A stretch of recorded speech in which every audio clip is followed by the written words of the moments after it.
I'm Taryn Rosenkrantz, and this is Political TrailMix, where strategy meets storytelling, and every episode unpacks the people, power, and politics shaping our country. Let's dig in. Hi, I'm Taryn Rosenkrantz, and this is another episode of Political TrailMix. I have a good friend of mine who I've known for longer than I care to admit, because that would make us older than we are. But Jesse Ferguson is with me today, and I can't wait to talk to him because I think you are one of the first guests we've had who does sort of this pure communications. And I think there's like a way for us to be talking about messaging. It's what everyone's talking about and sort of the narrative of the Democratic Party in the future. And I know there is no one who knows more about this than you. So I'm excited to have you on and to chat about this today. I don't know how we can know each other for longer than a decade since neither of us are over 21 years old. So it I doesn't make any sense. completely agree. I completely agree with that. Well, Jesse, tell me a little bit about yourself, even though I already know, but others who might be listening may not. So I did a presentation yesterday actually in DC, and they asked me how I wanted to be introduced, and I emailed them the photo of Jeffrey Lebowski from The Big Lebowski where he just said, "I'm the dude," and asked them to use Perfect. that and just ixnay on the bio, but they were unwilling to do that. Darn, Um, I'm willing. You should have told me. I Yeah, would I have. should have just said that. You could have put that screenshot up. It would have been great. No, thanks, and Taryn, it's great to be with you as somebody who I have known, admired, and worked with in a bunch of different ways over a lot of years. I My background, I grew up in Virginia, got my start working in Virginia politics. Back in what I like to refer to as the analog days. In other words, back before the iPhone existed. Um, I came working in Virginia politics, then came to DC, worked at the DCCC with none other than Taryn, which is where I met her. Um, Ran communications and ran the independent expenditure at the DCCC, and then went to the Clinton campaign. I helped manage communications for that in 2016, which was an amazing experience in every way other than election night. That didn't go so well. You may remember. If you don't remember, don't It's think just about it. amnesia. Yeah. Don't bring it back up. It's inappropriate for me to pour myself a scotch at 10:30 this morning when we're taping this. And since then, I've been out on my own consulting for a variety of issue organizations, super PACs, C4s, campaigns, somewhere in the blend of communications, message, strategery to the extent we have one, media, and advertising. I did a presentation for a corporate group not that long ago, and they kind of asked me what I did for a living, and I didn't do a good job of explaining it. And one of them repeated back to me that I sort of specialize in marketing for politics. I was like, oh, I kind of like that. I was like, I'm going to take that from you and start using it. So that's the closest I can I think get. that is And what you do. I don't know. I still can't explain it to my aunt and uncle. They still think I like blog for a living or something. I don't know. And then so it's been a bunch of work on healthcare, the prescription drug pricing reform, climate, clean energy, tax policy, and some other things in Congress, and then congressional, Senate, gubernatorial, presidential, blah blah blah for the last 8 years. And I tweet too much. Yes, but I love your tweets. They bring me joy. They bring me joy. There you go. And a really great keen understanding. I will give a plug to follow Jesse, but it's so true because I do think you have a really keen understanding of what we should be saying and what we should be talking about. And so you kind of put the you put the finger on the pulse of a lot of it so often. I want to talk about this year. It's been a little bit of a roller coaster, as everyone says. It's been a really tough year in so many ways. I think we had a little bright spot on election day, but I'm with everything that's going on, I'm just kind of curious on your take right now. Are you more hopeful or, less hopeful? Are you feeling good about where things are heading, especially post-election, since we're in the month of November right now, trying to think about, what the future looks like as we go into 2026. And I'm curious how you're feeling. Yeah, I will admit to not being much of a feature caster, because think the future may change by noon. But and look, I think there's two competing instincts. There is the one where I am a Democrat and a Democratic strategist or whatever it is. So that means I inherently don't find the bed comfortable unless it's like pre-wet, right? So like I assume the worst will happen at all times. And we're seeing some good things that are starting to happen, and we can come back to the elections, but I think even more than that, we're starting to see what was Donald Trump's superpower, which was his strength on the economy, begin to erode.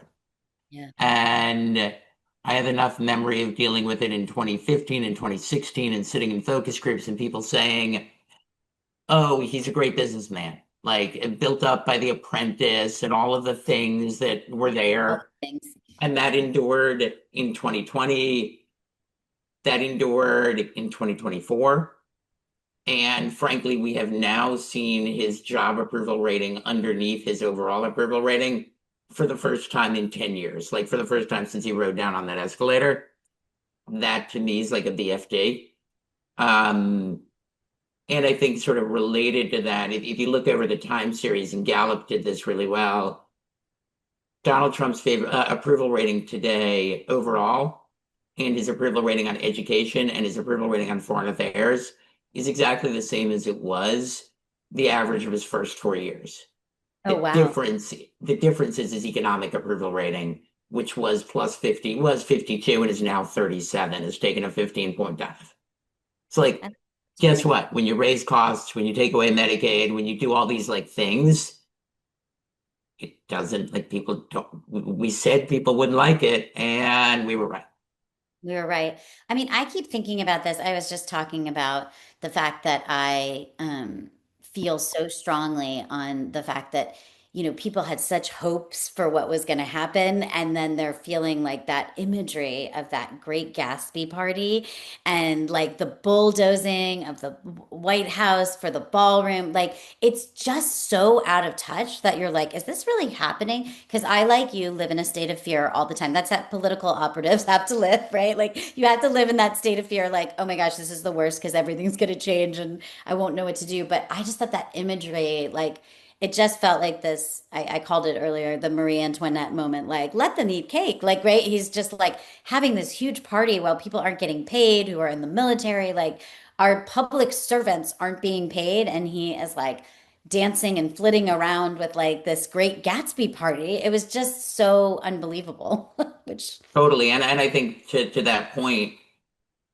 I think in 2022 and then going into 2024, we over learned and over believed a little bit of our own bullshit around the public caring about kind of the big D democracy instead of the economy. yeah, But I think what's happened now is that visual contrast, and it's particularly the visual, like, don't get yeah, me wrong, the bailout in Argentina does not poll well, but it's nowhere near as salient as destroying the East Wing. And it's not because people absolutely care about one or the other. It's that visual, right? It's that picture that just got a ton of exposure and reach.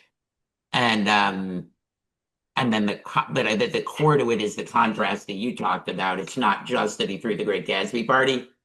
It's that he threw that, well, people weren't getting paid. Well, yeah, SNAP benefits were going away. And, I think sometimes we miss driving the other half of that story. yeah. And then people think that we're talking about something that just like either isn't relevant to their lives, uh, or they're kind of like they don't like the Great Gatsby party, but they're also a little bit jealous. Like we all Right, kind of right. wish we could be They that want that rich. life. Yeah, Like, so it's the contrast that I think makes it so destructive to him and to their brand. yeah. Oh, for sure. You know, and I think them being destructive to their own brand is good because it's making us have a chance to actually talk about the things we want to talk about and get out there. I know that there is everywhere I go and everything I do, even in my personal life, it's like somebody's like, "Oh, wait, you work for the Democrats. Here's what I think they should be saying." I'm like, "Well, thank you. Great. Thanks. Love it." And that's from everyone from like the, anyone that is outside of politics, they all have an opinion on what Democrats should be saying and what we should be doing and how, we did things wrong. And so I do think there's a lot of that criticism that hangs over people. But I'm curious, from a true professional here, what grade you might give the Democrats for their messaging and for where they've been lately. I mean, I think it is hard to grade the party writ large because I think there's a myth that there is like a Yeah. cabal of a party message, like that Ken Martin has some secret meeting Right. with 10 people and decides the message. And look, if that meeting happens and I'm not invited, I am fine. I'm pretty sure that meeting doesn't happen. Yeah. And so it's like overall, I mean, I think we're getting a C. We are doing some things better than we were before. We are actually talking about people and people's lives and the economy and cost of living in a way that I think we had gotten away from. Yeah. And we're seeing more of our candidates and elected officials being willing to talk about what's wrong with the status quo Yeah. in a Yeah. way that's like the ball game right now.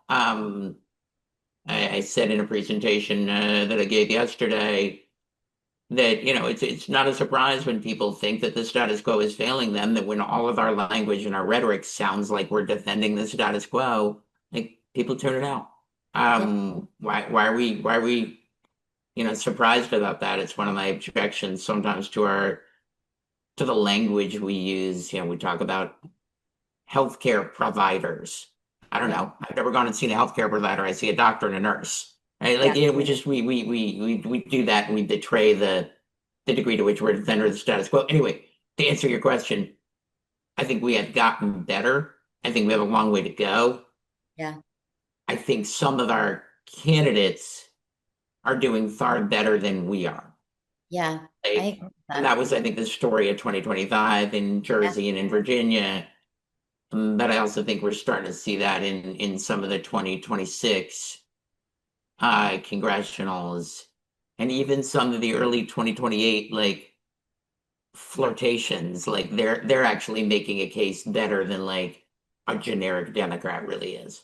Yeah, no, I agree. And the party's always been a big tent. And so we eat our own a lot because we have differences. Like if you're in Virginia or if you're in New York City, you are going to have a different election. So trying to take anything even away from 2025 in a lot of ways, I think is hard because they're going to be different candidates talking about different things.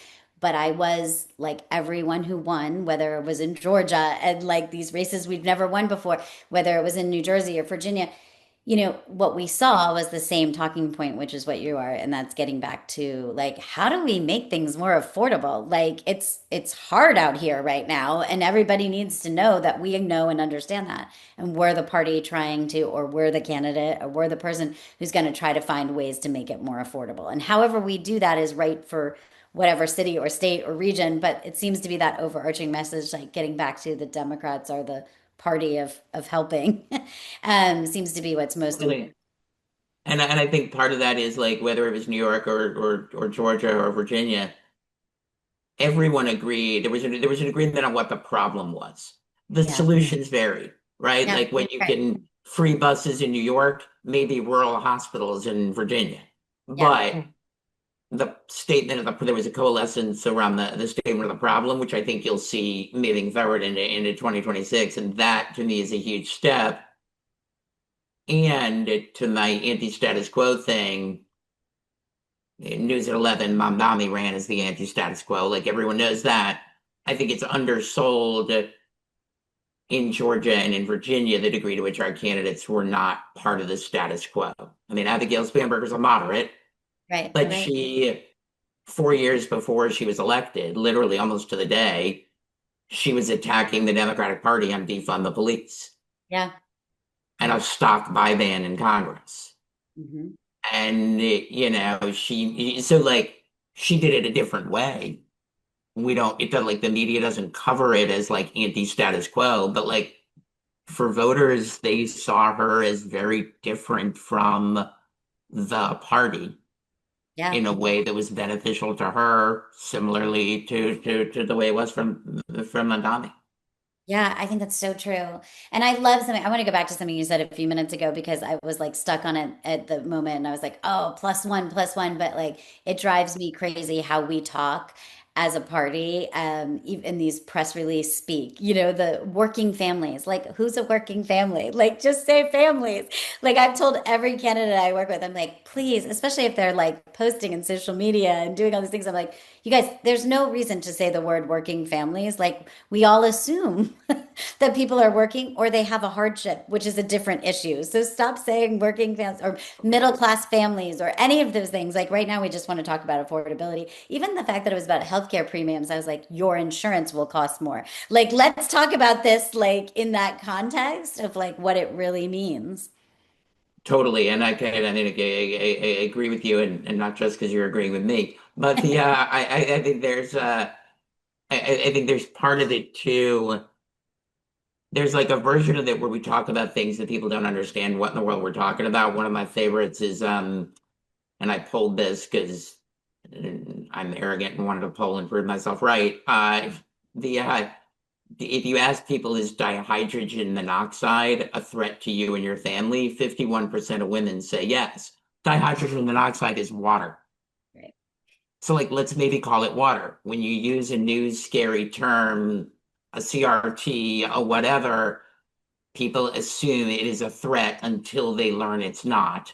Why don't we just use the words that aren't? But I also am to go down a rabbit hole a little bit on this.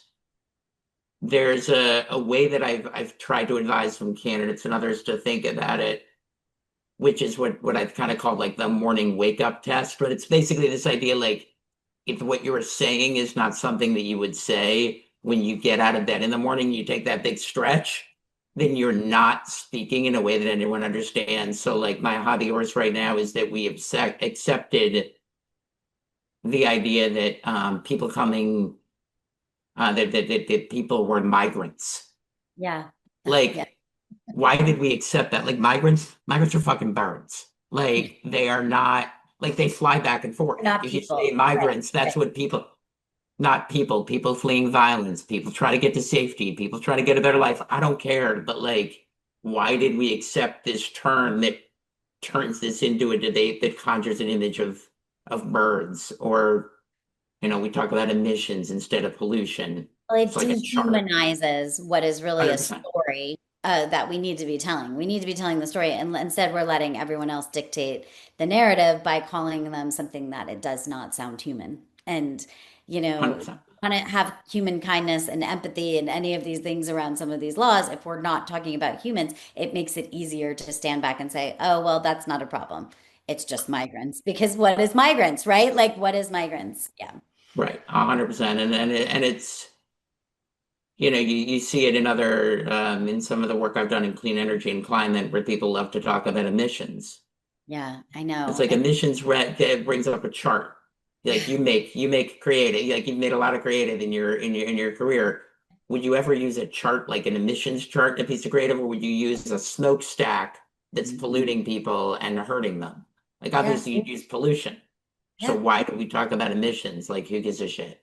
So And I think the environment, I will say, because we have a lot of Enviro clients, and I find that the things that work the best in digital and the things that have been the most persuasive have been weather related because that's imagery, right? And people can then understand, wait, you're telling me this is happening because of this? Oh my God, it's so much easier to understand because the weather affects everybody, right? Like, and when we can't go outside because of the wildfires and the smoke that has come from Canada, like down here in DC. Like, what? So I think if people can understand the weather related elements, they're like, oh, I get it. So let's put this in every aspect, right? Whether it's healthcare or immigration, it's like we have to humanize this to be like, how is this impacting your day to day? And I think we sometimes are not aware of how unaware we are that we're doing that. Similar to the Trump's having the Great Gatsby party and being sort of unaware that that might not look good. for sure. I mean, I think it's one of the values, and I know it's like a highly contested thought, but like it's one of the values I find to having as much regular the focus groups and actual data Yeah. as thankfully I'm able to have access to, because I'm very well aware, like, my own personal network is not the network that is necessarily dependent on Medicaid. It just isn't. Like, if I am fortunate in my career, and my personal network, my friends from college, et cetera, successful lawyers and doctors and whatever, and they're not actually waking up every morning living paycheck to paycheck. My best way to teleport into making sure I stay grounded to that is looking at 5,000 survey interviews a week and being like, wait a second, what's the actual lived experience of the people I need to be talking to? And I think we our elected officials, particularly, but also our policy communicators, over index to their own Hmm. network, and that leads them astray. Yeah. Yeah. I think that could be one of the bigger, pain points of last cycle. And I think that kind of, to me, that was one of the bigger pain points. I'm curious what your take is, going back in time for a second. What you think maybe one of the bigger pain points was last cycle, like where we ended up, because I think we're kind of getting at a lot of it. So I'm curious if there's something else too that you think may have had an impact. I mean, I think there's a lot, like, there's some things that went right. The riff as well as I do, that in terms of we performed better in the battleground states than we did nationwide, et cetera. Some of the communications did work. Some of the programs did work. Like, all advertising is not dead. Like, but I think there's an over expectation for what advertising can do, Yeah. especially in a presidential context. Down ticket, I think we know from lots and lots of research, down ticket advertising has a bigger effect.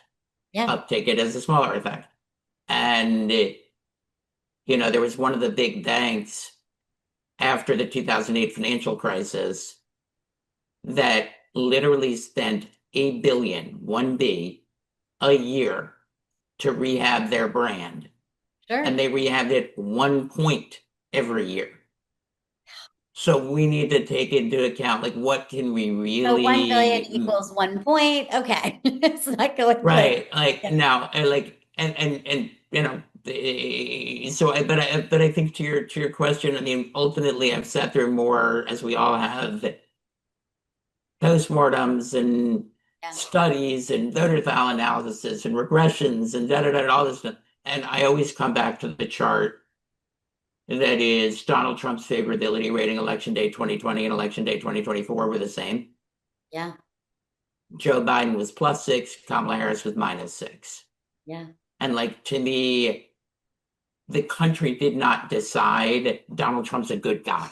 They know he's an asshole. They've always known that he's an asshole. They have eyes, they have ears, they can, like, but they thought their economic future might be a little better under him.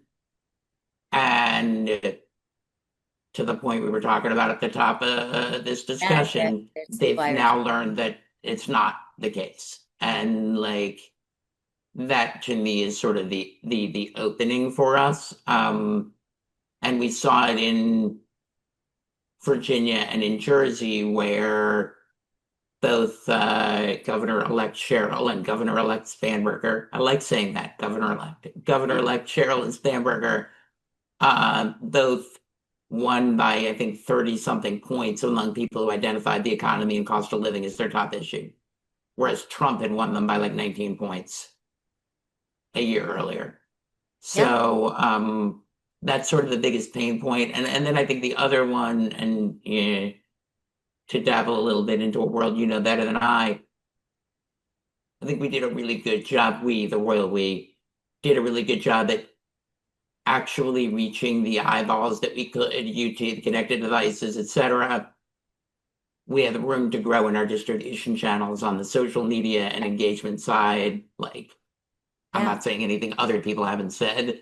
Yeah. Um, but we have to figure out how to better build those distribution channels Well, and I don't because think we that don't have like a budget to do yeah. it in forced YouTube advertising for 18 No, months. it's not going to work that way because the algorithms are against you. So, like, no matter what, like, and the other thing I think that I tell people a lot, and I think I've said it on some of these episodes of this, so I'm sorry if I'm repetitive, but it's like the problem to me was there's not enough social media listening. Like, that's been a big thing that we've been talking about with our clients. It's like, it's not enough to have a social media strategy and even a positive social media strategy where you're getting out your message. You have to know what they're saying behind your back. Like, it's high school, right? Or maybe that wasn't your high school experience, but more of my right? Like, but like you need to know what they're saying about you so that you can respond. And I think your point about distribution is so important because we were, not even able to get out enough of our own message, and then we weren't responding in kind to what was happening because everything is so curated and isolated that like if we're not listening to what's happening from our opponents and what they're saying, it's gonna be mind blowing what really does go on in these situations and what really is said and that you're not addressing to really key audience. Like, Yeah. for sure. And you will have better recommendations than I. I have become a devotee, and I don't do any work for them, but I've become a devotee of the daily email that now comes out from Resonate Yeah. that Yeah. just does some kind of quick what's resonating online. Just it's like I read it all on the flip side as I read playbook. Like Yeah. this is what the Beltway is thinking about. This is what's happening on just to like ground it. It's not solving like a campaign's problem, but like for me, kind of what is happening in the world. To sort of get at your point. And then yeah, I mean I think we have the distribution problem. What I think we overemphasize is that we have like a unique message problem, like the message, like the sort of cult of crosstabbing, where we actually think that our I love that. messages I'm gonna have use it again. Sorry. Cult of not just crosstabby. on that, but like where we think that our messaging has to be like little slicey dicey to every little subgroup, like that. I actually think that like what works in one subgroup often works in another, but we're only reaching the eyeballs in one and not the eyeballs in the other Yeah. because of media fragmentation. I mean, one of my to take you down a tangent and date myself slightly. Um, Can't date yourself with me because I'm older than you. So no, no, no, you're not. I was gonna like hit her over that, Taryn. Um, in the still the single most viewed moment on television in history is the final episode of MASH, yeah. and not only was that the I think it's like 120 million people watched it. The viewership was so large that at the finale of the final episode of MASH, there was a water pressure issue in the city of New York because everyone got up and flushed the toilet That's after the that's show ended. ridiculous. You had so many people flushing the toilet at the same time that the water pressure levels dropped in the city of New York. That experience doesn't exist anymore. There's No, no you couldn't single get that if you place. tried. There's nothing Right. anybody wants to watch at that moment at the same time. No matter there, I just don't think there's anything that would draw that many people in at the same or at the and even if it did, they would be on different devices and different mediums, and they'd be hearing it in a totally different way. I know it's fascinating, right? That just doesn't, and that's why polling has to evolve, right? Like, and we're seeing that. That's why I love focus groups. So the difference between a focus group and the polling is that you're going to hear from people. Now it's still some subset, but it is like social media listening too. It's like we need to actually hear from people in order to really understand those crosstabs of a poll, to really understand who are those people. It goes back to what you're saying earlier. It's the stories of these people that matter, not the words that we're making them dehumanized or whatever we're doing to make it too formal. It's really got to dig in a much deeper level for sure. Well, and I think there's a real advent in the space too, where we're going to see over the next 2 to 3 years a larger reliance on large scale focus groups. You can actually get 100 survey responses where they Right. can actually have a conversation, and because of the AI and other things, we'll be able to code those responses and analyze them Yeah. in a way that you used to only be able to look at 37% major doubts and 33% major doubts. And now I can have Yeah. people talk to me about those Yeah. that have a large enough Right. universe of them to like actually not be led astray by one person in a focus group who says something stupid.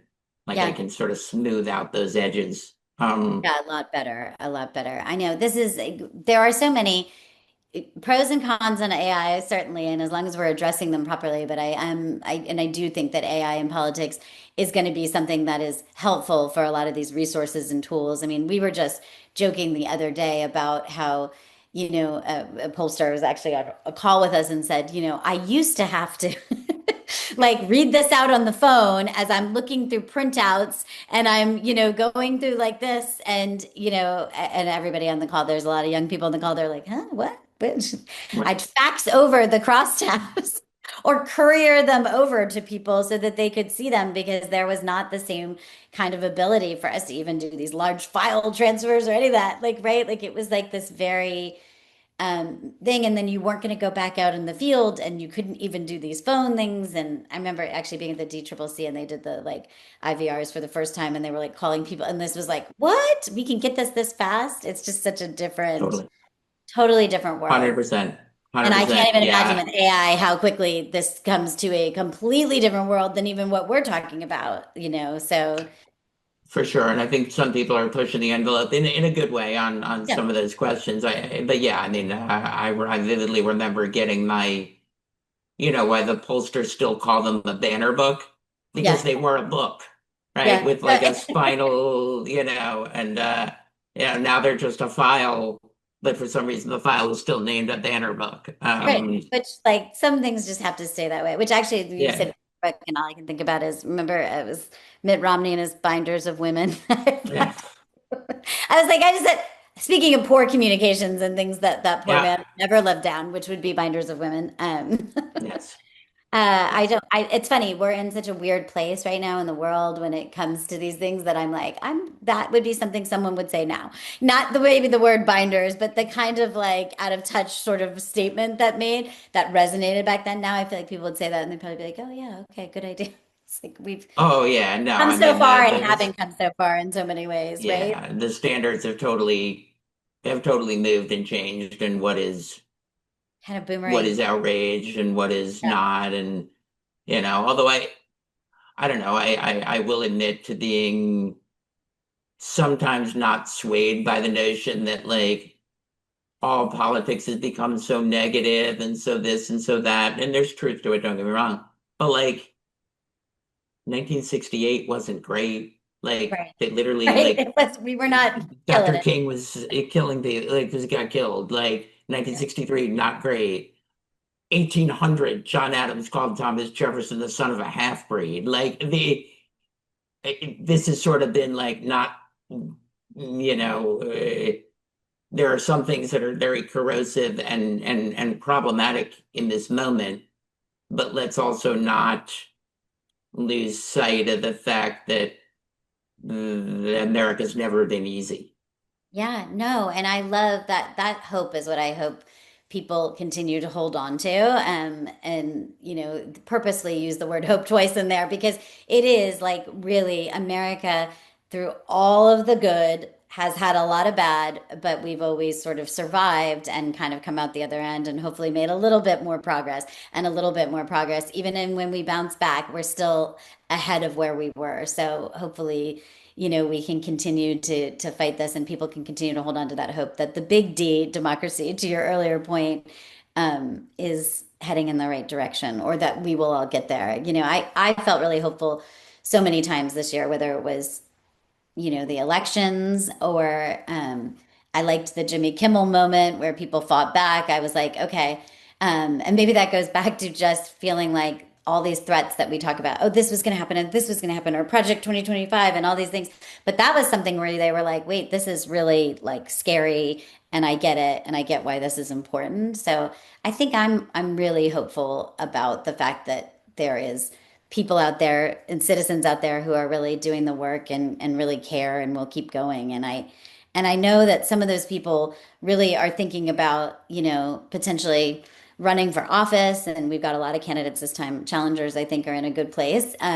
But I think we have a lot of challengers that are outside of your status quo, right? And I think that you're exactly right with this anti-status quo election. It's going to be a big thing. I'm curious, what would you tell someone who wanted to run, and what would advice would you give? You kind of talked a little bit about this earlier with some of the challengers and people that you've worked with that you've said, oh, this is what I'm telling people, and this is what I'm telling candidates in this training. But I'm just curious what you would tell someone or what advice you might give them.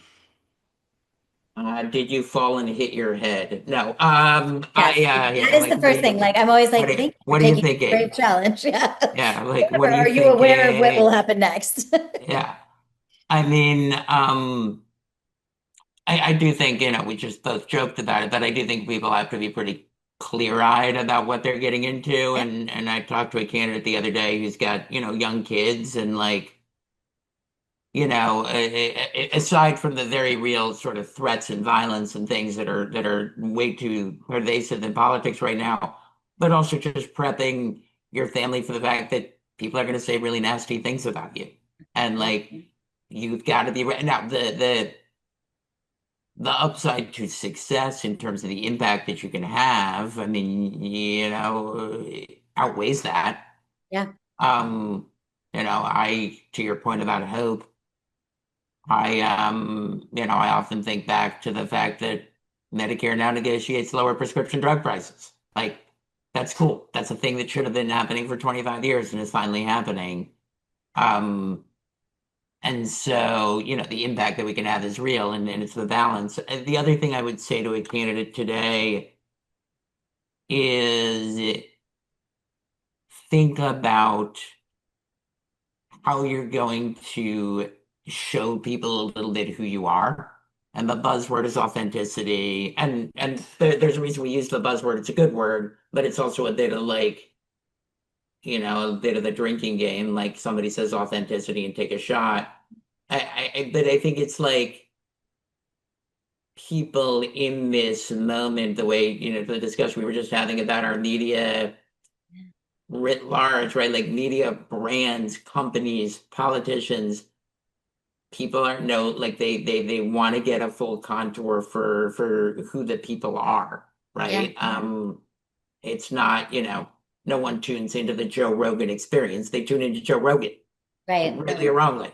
And so how are you if you're running in, District 7, wherever, what are you doing in your social media advertising, press, grassroots, one-on-one, whatever, to sort of let people in a Yeah. little bit to like what makes you tick. Um, and that could be very different answers. And if it's not an answer that is genuine, I'll use a different word than Yeah. authentic. If it's not an answer that's genuine, people have a really high bullshit meter. Like They really they do. will not, they will not like Especially on you social can't media. snow them. Like don't try to be a successful, like you were a small business owner and a policy, kind of small business owner, and now you're going to suddenly run around as like a progressive rabble rouser. Or by the way, the reverse. Like you Yeah. spent your entire life like protesting on social justice issues, and now you're going to come back and be like, and I'm joining the Blue Dogs. Like, no, you're not. Like people have enough of a detector for that. Oh, for sure.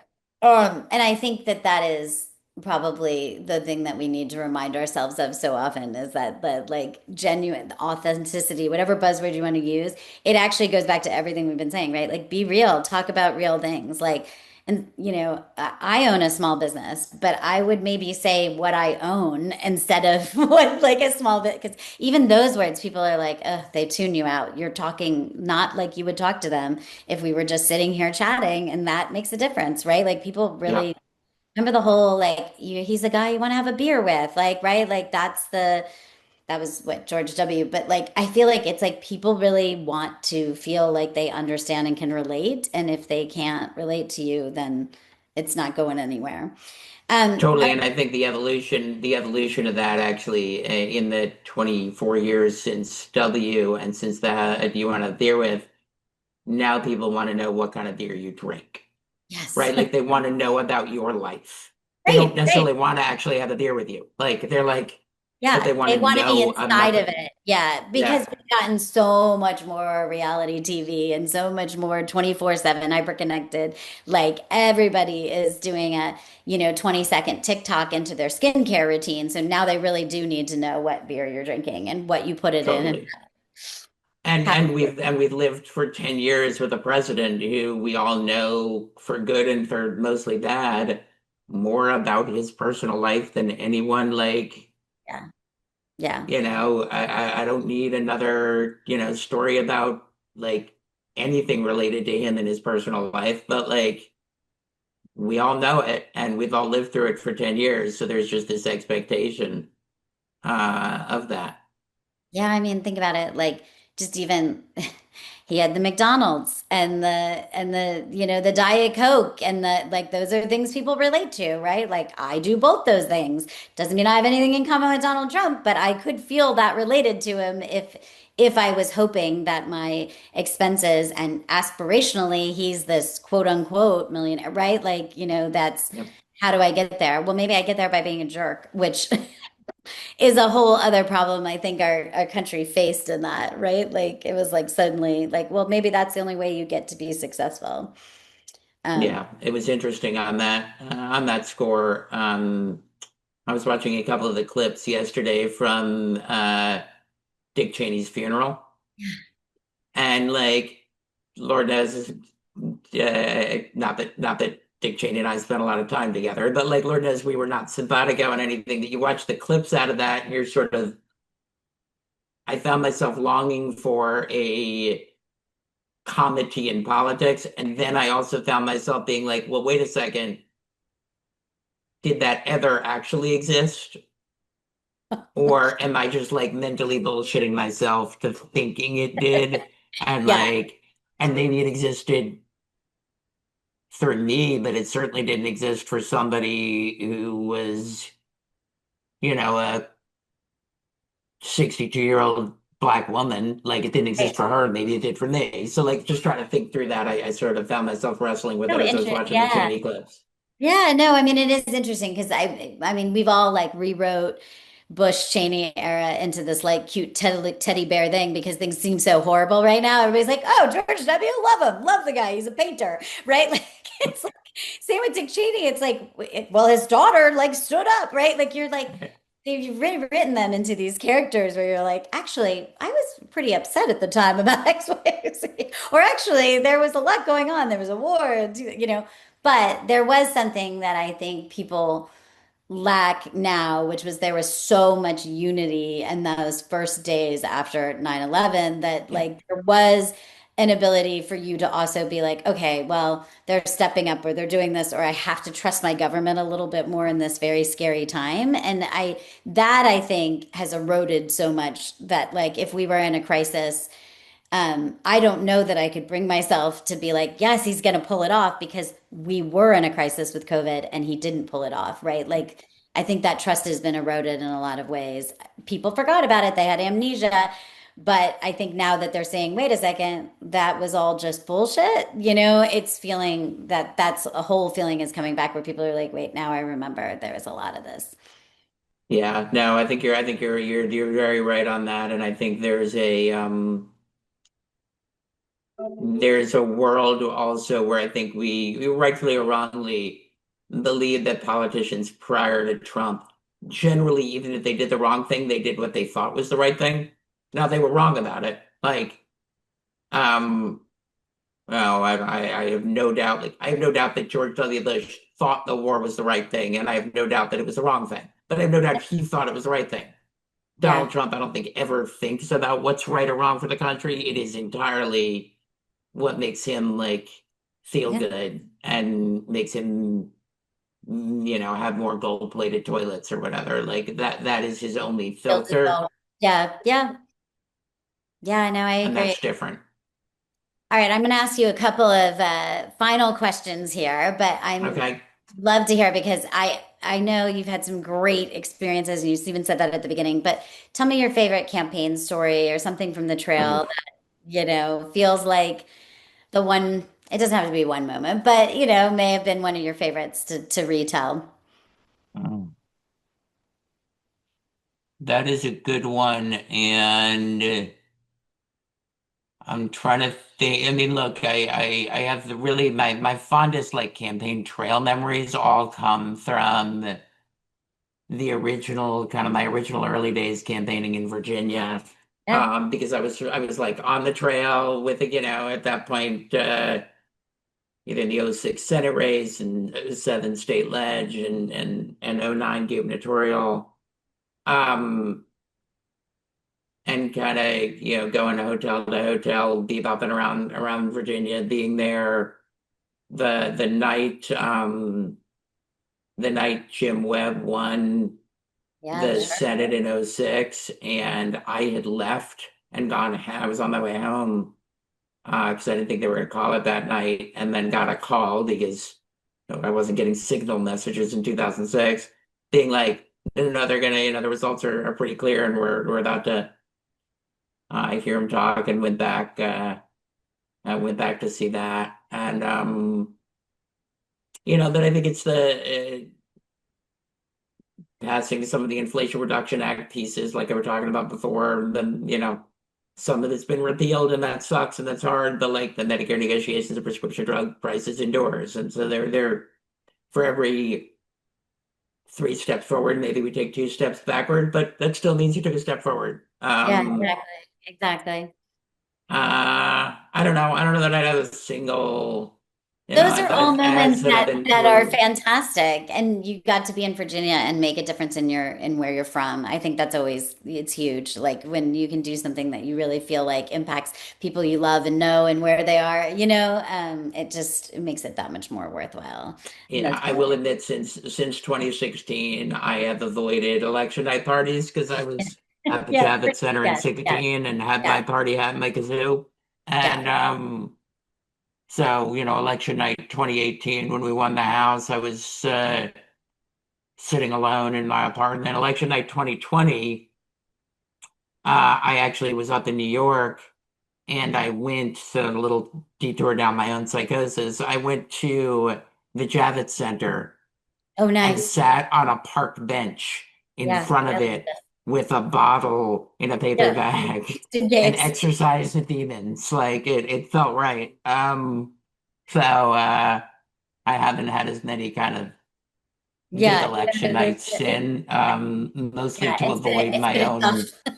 It's been tough. Yeah. Yeah. Yeah, I can only imagine. I have a friend who did the video that was supposed to play, and he's like, "But we had the voice of God. We had Morgan Freeman. Like, you don't mess with the voice of God." And I was like, that always stuck with me. Like, I was like, well, yeah, that was the pretty devastating. My husband always tells the story. I was at the office, and he was like, "It's 3 o'clock in the morning. You need to come home." And I was like, "No, no, it's not over." And he's like, "Taryn." It's like, even if it's not over, you need to come home. And I was like, no, no, no, no. I think this is all going to work out because, and he's like, I think either way, just go in a taxi or in an Uber. I guess maybe it was an Uber by then, but it was like, just go home. And I'm like, okay, okay, I'm coming home. I'm coming home.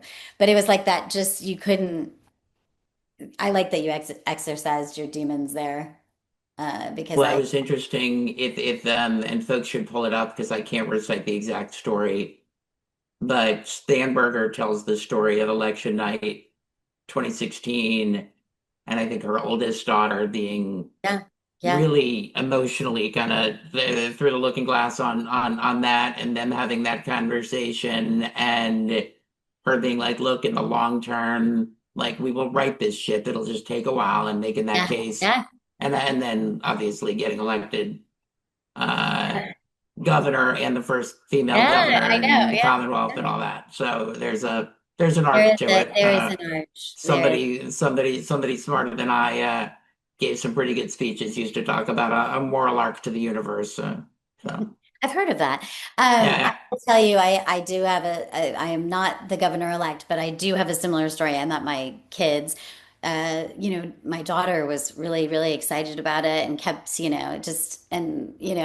said, just wake me up when she wins. And so when it was morning, she like, I'm going to get emotional just saying it. She was like, but you didn't wake me up. Burst into tears in front of this like 6-year-old, I'm like, Right. couldn't wake you up because, and she's like, wait, she didn't wait. Like she just couldn't believe Sure. it. And here's her mother like sobbing. And then she starts crying. I'm like, I didn't mean to make this. Like, but she was like, you didn't wake me up. Like it was like, she was mad at me, assuming like the rest of us, like you didn't wake me up. Right. You forgot. I was like, no, no, I did not forget. It's just so heartbreaking. But that being Yep. said, I am predicting, even though you don't like predictions, you said it earlier, I ask everybody to leave me with one prediction and for the 26 midterms. And I personally know that I have to live in fear and feel like we're always down, but I'm very hopeful. And I'm hopeful that we win in places where we're competing, as long as we put somebody out there because I always think back to 2006. One of my favorite trail stories I will say is 2006. I was at the DCCC, but they had us on election night out in these like races that they were really trying to win. And I was in Utica, New York, where my family is from, and I was like out there, and I'm standing there, and we're like all thinking, oh my God, they're going to pull off these three races. Maffei, I think, was still tied and had to go into a recount, but it was like this whole thing.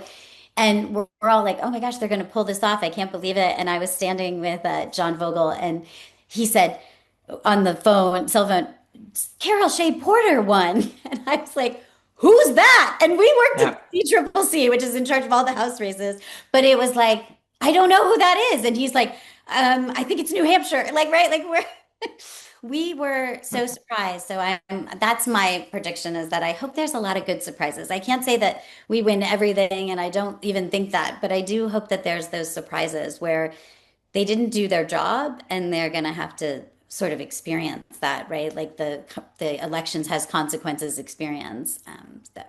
Yeah, I think that's right, and I agree. I agree with you. I would predict we'll have some surprises. I would predict some seats will flip that we're not expecting to flip. I think that the redistricting and Voting Rights Act of it all and what that does in the other direction is a challenge. Scary. Yeah. And then I think people underestimate the degree to which the Trump world is going to have a financial advantage in this election that they haven't had in a midterm, and we're not really calibrating for that, which is why like the only actual prediction I'll make is that I'm going to have salmon for lunch. Yes. And That that's sounds only because I seasoned my salmon before I got on the podcast so that I love could it. cook it Love it. That afterwards. So actually I'm sounds very good. What a healthy and delicious lunch for you. I love that.